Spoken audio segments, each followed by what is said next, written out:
For today's video, I want to talk about helming, and specifically I want to talk about something that my very good friend Scott Tobin taught me a few years ago. And you know, it's one of those nuggets it's been there in my brain, but I haven't really thought about it a lot until recently when I was sailing dead downwind and the boat was being pushed by the waves.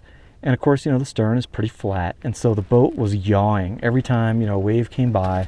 The boat would yaw, and I found myself doing a ton of tiller inputs. I'm just, you know, riding down the waves and steering like crazy.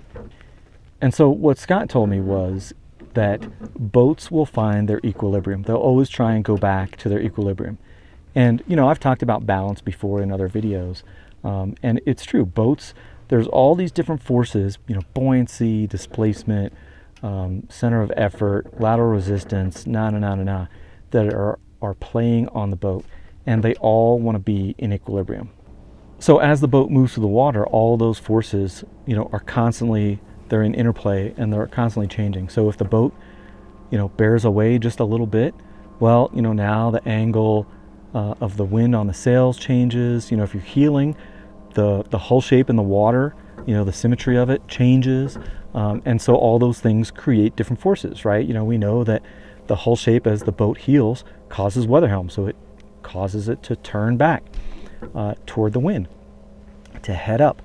And so, you know, he was like, hey, just hold the tiller straight and see what happens. And what happened was, you know, as I'm looking at the point on the shore where I want to go, right, and I'm looking through the bow pulpit, I could see that point, and it was moving, but then it would come back.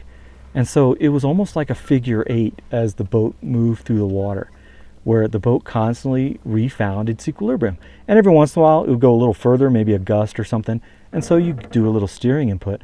But, you know, it taught me to just, you know, not chase the motion of the boat and let the boat do its thing and, you know, kind of trust the boat.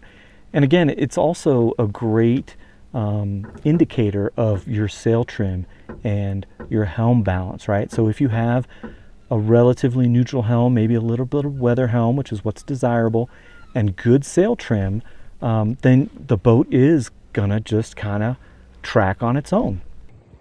Okay, so I'm gonna hold the tiller dead still and show you the oscillation of the bow.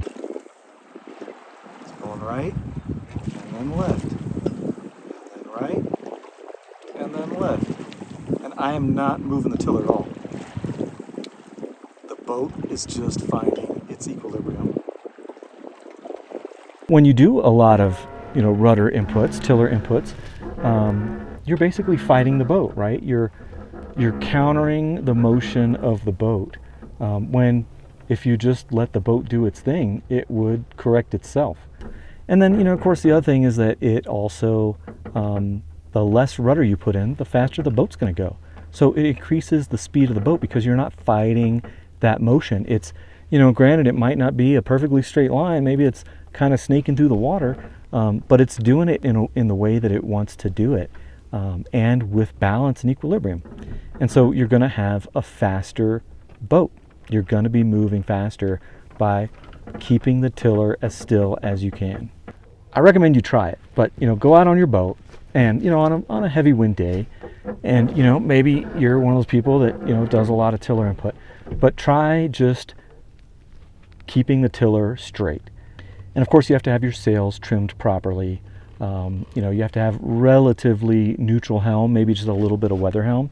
But, you know, I think what you'll find is that the boat, it'll kind of veer off and then correct itself and bring itself back into that equilibrium. And so you really don't need to steer a lot. It's really, it's amazing.